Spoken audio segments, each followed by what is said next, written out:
Bonjour tout le monde, j'espère que vous allez bien. Bienvenue dans cette vidéo dans laquelle on va discuter une entité tumorale de la thyroïde qui est la NIFT-P. Il s'agit d'une abréviation qu'on a obtenue à partir du nom anglais de cette entité et qui va signifier en français le néoplasme thyroïdien folliculaire non invasif avec caractéristiques nucléaires papillaires-like. C'est un nom qui est assez long, mais si on va l'analyser, on aura pas mal de données sur ce qu'on va observer à l'étape microscopique. Alors commençons tout d'abord par le fait qu'il soit un néoplasme, et donc il s'agit d'une prolifération tumorale. Elle est thyroïdienne folliculaire, ça veut dire que l'architecture elle est essentiellement folliculaire, bien sûr que ça soit micro, macro ou bien normofolliculaire. Et puis on a le caractère non invasif, c'est une prolifération qui est bien limitée par rapport au parenchyme thyroïdien normal, sans envahissement de ce dernier. Et puis, on a également le caractère des noyaux des cellules qui sont en train de proliférer. C'est des noyaux qui rappellent ce qu'on va observer sur les cellules d'un carcinome papillaire. Alors, on va voir bien sûr tout ça avec plus de détails sur une série de deux lames virtuelles.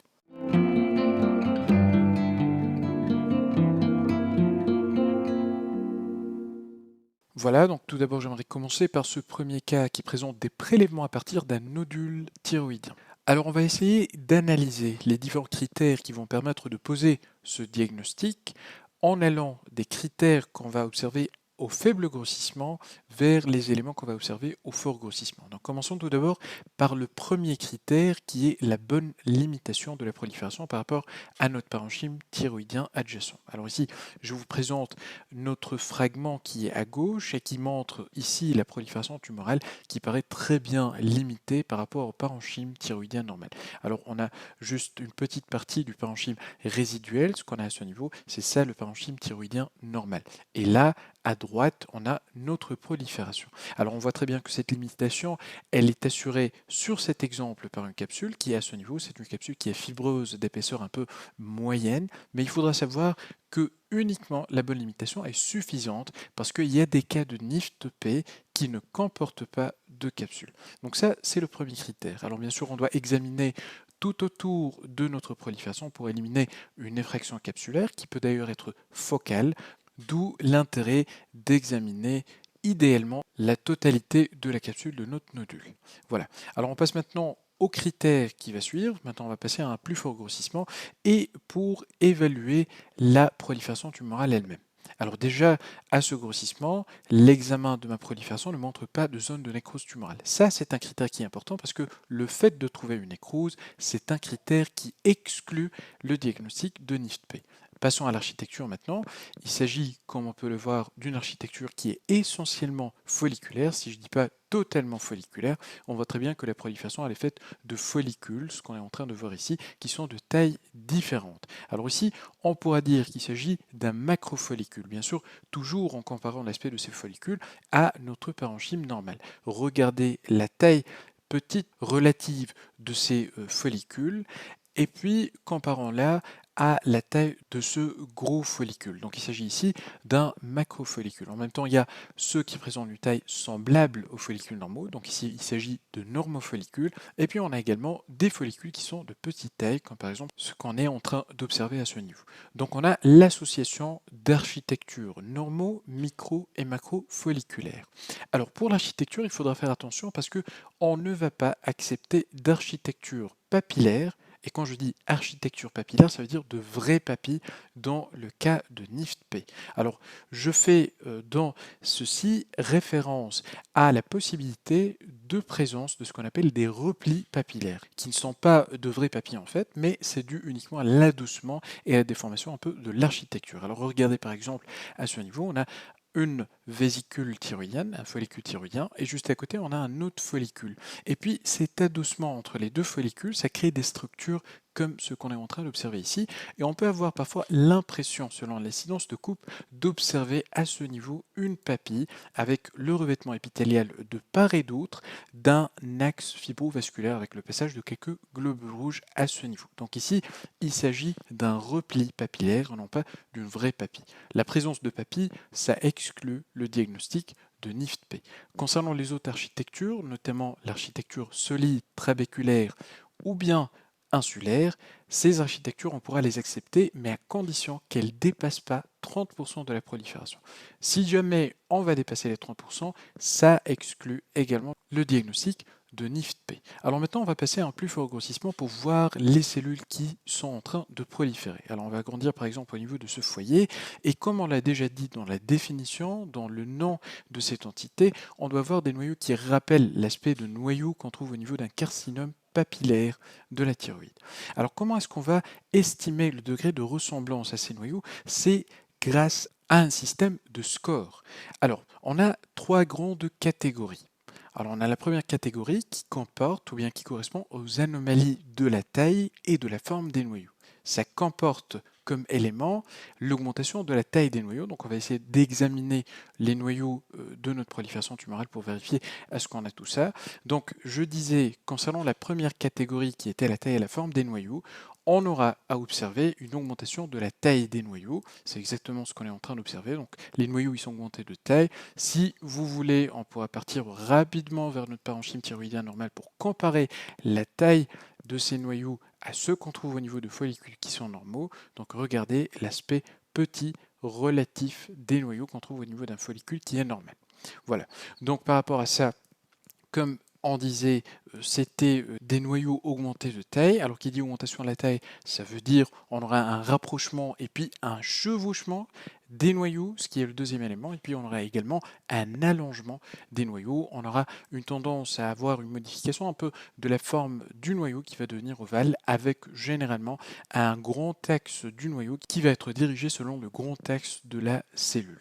Donc on a première catégorie qui est présente et donc on va compter un point. Deuxième catégorie, ça concerne les contours ou bien la membrane nucléaire. Ça comprend comme élément les anomalies ou bien l'irrégularité des contours nucléaires. Donc on pourra tomber sur des noyaux comme par exemple à ce niveau avec des encoches au niveau de la membrane nucléaire. Ça comporte également les incisures. Alors si je vais chercher, je vais tomber sur des incisures, ça veut dire des traits qui sont foncés, voilà, comme par exemple à ce niveau. Donc on a ce trait foncé qui passe au milieu de notre noyau, c'est une incisure. Et ça fait partie de cette deuxième catégorie d'anomalies nucléaires. La troisième, ça correspond aux pseudo-inclusions. Et donc jusqu'à maintenant, on a compté 2 points. Il nous reste maintenant la troisième catégorie qui correspond à l'anomalie de la chromatine. Ça correspond à quoi? C'est tout simplement la clarification des noyaux avec une marginalisation de la chromatine en périphérie. C'est ce qu'on pourra observer par exemple à ce niveau. Donc on a cette teinte qui est un peu claire et vésiculaire au niveau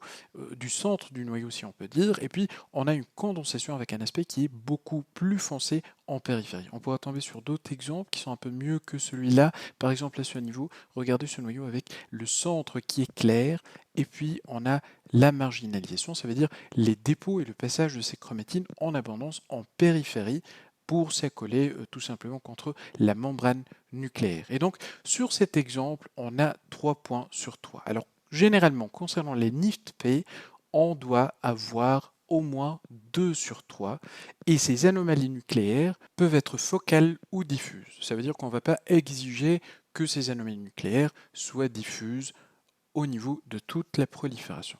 Voilà, donc c'était concernant les noyaux, et bien sûr, puisqu'on est en train d'examiner les noyaux, on doit voir les mitoses. Alors les mitoses, concernant les cas de NIFT-P, ça ne doit pas dépasser 2 mitoses sur 10 champs au fort grossissement. Alors on doit accepter ce chiffre parce que si jamais on a 3 ou plus de mitoses, on n'a pas le droit de parler de NIFT-P. Voilà, donc c'était généralement les critères qu'on doit évaluer sur une prolifération comme ça qui est encapsulée pour dire qu'il s'agit d'une NIFT-P. Alors on passe rapidement à un deuxième exemple qu'on va utiliser un peu pour récapituler ce qu'on a vu, pour vérifier est-ce qu'il s'agit réellement d'un cas de NIFT-P ou pas. Alors ici, c'est un cas de résection de la glande thyroïde qu'on a réalisé pour un nodule thyroïdien. Alors je vous montre directement l'emplacement de notre nodule. Il est à ce niveau. Alors tout ce qui est autour, c'est un parenchyme thyroïdien. On ne va pas dire que c'est normal parce qu'on voit un certain degré d'inflammation avec des amas lymphoïdes qui sont formés. Voilà, donc on va agrandir et puis je vais examiner et évaluer les différents critères. Alors déjà au faible grossissement, j'apprécie la limitation. Alors on n'a pas seulement une bonne limitation de cette prolifération qui est au centre par rapport à l'entourage, mais on a également une interposition d'une capsule qui est d'une épaisseur assez remarquable. Alors on voit très bien cette épaisseur qui est assez importante de cette capsule, et puis à ce niveau, vous notez une certaine densité élevée de noyaux, ça correspond en fait à une prolifération fibroblastique réactionnelle associée à des foyers de suffusion hémorragique, et on pourra dire également que cette suffusion elle est un peu ancienne, puisqu'on avait eu assez de temps pour avoir une dégradation de globules rouges et libération de fer qu'on voit ici sous forme d'hémosiderine qui est prise par des cellules histiocytaires qui vont porter alors le nom de sidérophage. Voilà, donc on a vu pour la prolifération tumorale la bonne limitation, la capsule qui est là. On vérifie tout autour, et bien sûr avec plusieurs niveaux de coupe, l'absence d'effraction capsulaire. On n'a pas en périphérie d'envol vasculaire. Je passe maintenant à ma prolifération. Alors, on n'a pas de nécrose tumorale. L'architecture, elle est normofolliculaire, bien sûr, tout en comparant la taille des différents follicules qu'on est en train d'observer à ceux qu'on a sur le parenchyme thyroïdien avoisinant. Alors donc, concernant l'architecture, la condition, elle est respectée. Alors je passe maintenant au noyau, et là, je m'assure des trois scores. Alors commençons par la taille et la forme des noyaux. On voit très bien que les noyaux ils sont augmentés de taille, il y a un chevauchement, et puis il y a également cet allongement caractéristique des noyaux. Ils ont plutôt une forme qui est ovalaire, qui est allongée selon le grand axe de la cellule. Donc, on va compter un point. Alors, deuxième catégorie d'anomalies, c'est les anomalies de la chromatine. On avait dit et on avait parlé de cette clarification de l'intérieur des noyaux avec la marginalisation de la chromatine en périphérie. Donc, condition, elle est présente et on va compter jusqu'à maintenant 2 points. Troisième catégorie qu'on va vérifier, c'est les anomalies de la membrane nucléaire. Et ça comprend quoi? On avait parlé de cette irrégularité des contours nucléaires. Donc on peut voir ça sur certains noyaux, par exemple à ce niveau. On voit également des irrégularités concernant les contours nucléaires à ce niveau et à ce niveau aussi, avec cet aspect d'encoche. On a même l'impression de voir un petit bec qui sort à partir de ce noyau. Et puis on a également les incisures. Alors si on va chercher, on va tomber sur quelques-uns. Par exemple à ce niveau, regardez ce noyau qui présente cette incisure à ce niveau. Et donc pour ce cas, comme pour le premier, on a 3 sur 3.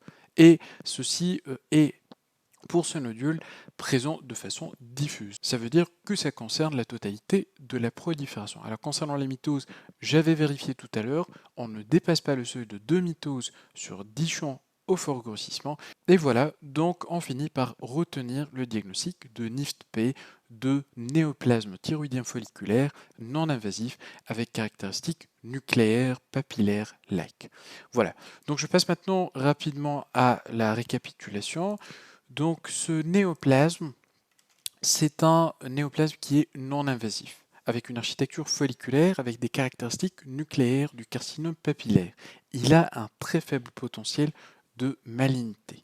Sur le plan épidémiologique et clinique, ce néoplasme représente 10 à 20% de tous les cancers de la thyroïde. Pourquoi on a inclus cette entité dans les cancers de la thyroïde? Il faut savoir que anciennement, c'était considéré comme une variante folliculaire encapsulée du carcinome papillaire de la thyroïde. Alors les femmes, elles sont 3 à 4 fois plus touchées que les hommes.